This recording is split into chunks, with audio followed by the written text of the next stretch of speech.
also you talked about verbalizing. So what does your verbalizing look like? So in the cases where I can, I'll say the author failed to consider that, or the argument takes for granted. I try to use those key terms when I can. And then if I don't have like eloquent way to put it, I just try to reverbalize my internal justification, which is in my own, I guess, vernacular, and then try to roast it, like, like tell myself like, dude, that was really dumb, and then verbalize it in the way that LSAT would likely think of it, or how I think they would think of it.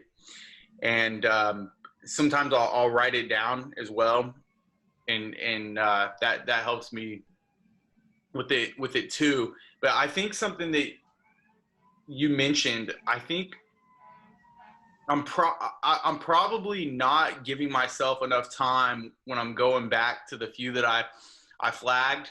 When I finish the section, I'll go back to the few that I flagged. And what I've noticed is I almost always miss the ones that I'm flagging.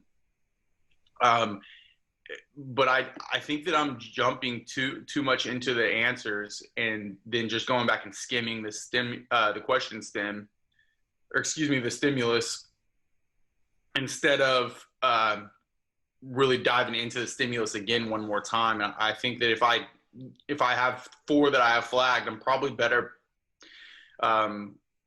serving myself by really getting into 2 of them than maybe just trying to go through 4.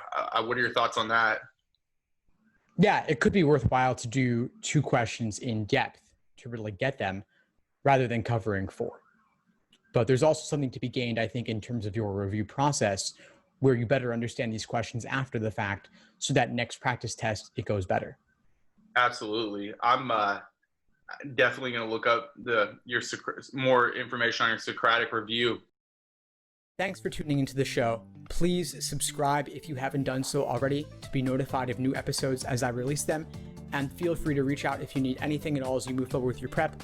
I'm happy to help however I can. In the meantime, I'll wish you all the best and take care.